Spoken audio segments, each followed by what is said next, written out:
Hey foodies, welcome to liveloveloverecipes.com. இன்றைக்கி நம்ம சேனலில் நம்ம பார்க்க போகிற ரெசிபி என்ன அப்படின்னு பார்த்திங்கன்னா ஒரு சூப்பரான ரொம்பவே ஈஸியான ரொம்ப டெலிஷியஸான ரிச்சான கேஷ்யூ குக்கீஸ் எப்படி செய்கிறது அப்படின்றது தான். இந்த முந்திரி பிஸ்கெட் செய்யும்போதே அவ்வளோ வாசனையாக இருக்கும், அப்படியே அதோட அரோமா வீடு ஃபுல்லாக ரொம்பி இருக்கும். அதே சமயத்தில் டேஸ்ட்லேயும் அடிச்சிக்கவே முடியாது. வாங்க இந்த டெலிஷியஸான குக்கி எப்படி செய்கிறதுன்றதை பார்க்கலாம். ஃபர்ஸ்ட் இந்த ரெசிபிக்கு ஒரு க்ளீனான பவுலில் அன்சால்ட்டட் பட்டர் 75 கிராம்ஸ் அளவுக்கு எடுத்துக்கலாம். இது ரூம் டெம்பரேச்சரில் இருக்கிற மாதிரி பட்டரை பார்த்துக்கணும். அன்சால்ட்டட் பட்டர் எடுத்துக்கிறது தான் பெட்டர் ஆப்ஷனாக இருக்கும். இல்லைனா நம்ம செஞ்சு முடிச்சதுக்கப்புறமா ஸ்லைட்டாக உப்பு கரிக்கிற மாதிரி இருக்கும். அதனால் அன்சால்ட்டட் பட்டரை யூஸ் பண்ணிக்கிறது பெஸ்ட்டாக இருக்கும். இப்போது ஒரு பலூன் விஸ்கையோ இல்லை இந்த மாதிரி ஒரு பீட்டரை வச்சியோ நம்ம பட்டரை நல்லா இந்த மாதிரி பீட் பண்ணிக்கணும்.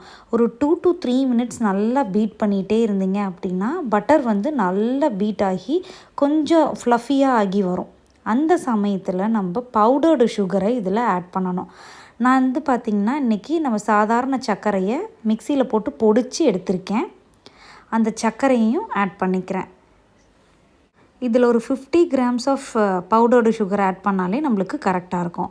இப்போது பட்டரையும் சுகரையும் இந்த மாதிரி நல்லா ஒரு 2 to 3 மினிட்ஸுக்கு நல்லா பீட் பண்ணிங்க அப்படின்னா இன்னுமே நம்மளோட பட்டர் அண்ட் சுகர் மிக்சர் ஃப்ளஃபப் ஆகி வரும். நல்லா பீட் பண்ணதுக்கு அப்புறமா நம்ம மித்த இன்க்ரீடியண்ட் எல்லாமே சேர்க்கலாம். இந்த ரெசிபியை பொறுத்த வரைக்கும் நீங்கள் மைதா மாவில் செஞ்சாலும் நல்லா தான் இருக்கும், கோதுமை மாவில் செஞ்சாலும் நல்லா தான் இருக்கும். நான் இன்றைக்கி ஹெல்த்தியராக செய்கிறதுக்காக ஆட்டாவில் தான் செஞ்சுருக்கேன்.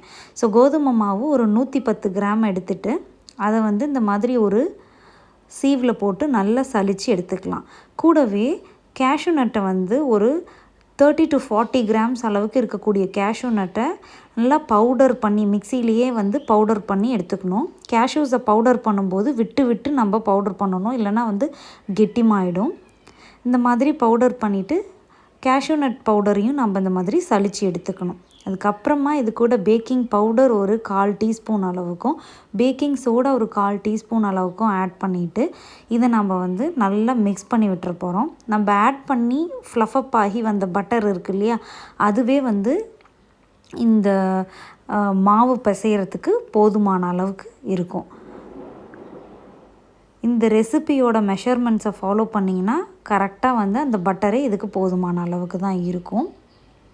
இன்கேஸ் உங்களுக்கு கொஞ்சம் ட்ரையாக இருக்கிற மாதிரி ஃபீல் பண்ணிங்கன்னா 1 or 2 டீஸ்பூன்ஸ் அளவுக்கு மில்க் ஆட் பண்ணிக்கலாம்.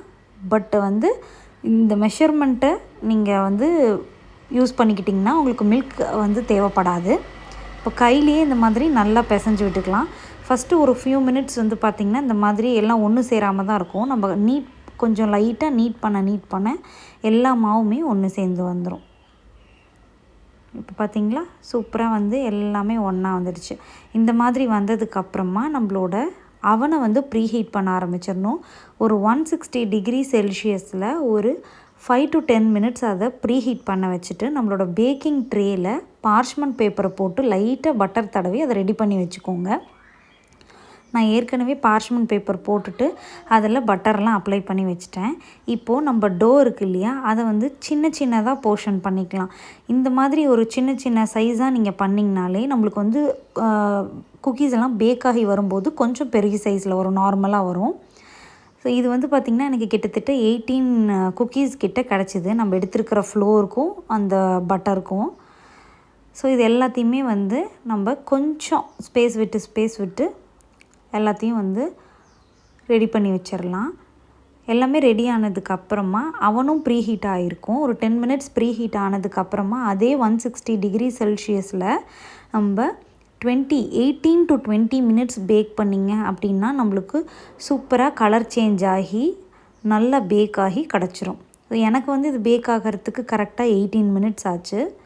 ஸோ அவன் டு அவன் டைம் சேஞ்ச் ஆகும், அதனால் நீங்கள் பார்த்துட்டே இருங்க. லைட்டாக கலர் சேஞ்ச் ஆனதுக்கப்புறமா நீங்கள் எடுத்து இதை சர்வ் பண்ணிடலாம். ரொம்ப டெலிஷியஸான ரொம்ப ஹெல்த்தியான குக்கி ரெசிபி இது. கண்டிப்பாக இதை நீங்களும் ட்ரை பண்ணி பார்த்துட்டு எப்படி வந்ததுன்றதை காமெண்ட்ஸில் சொல்லுங்கள். இந்த ரெசிபி உங்களுக்கு பிடிச்சிருந்ததுன்னா மறக்காமல் நம்ம சேனலை சப்ஸ்கிரைப் பண்ணுறதோட மட்டும் இல்லாமல் உங்கள் ஃப்ரெண்ட்ஸ் அண்ட் ரிலேட்டிவ்ஸ்க்கும் ஷேர் பண்ணுங்கள். தேங்க்ஸ் ஃபார் வாட்சிங்.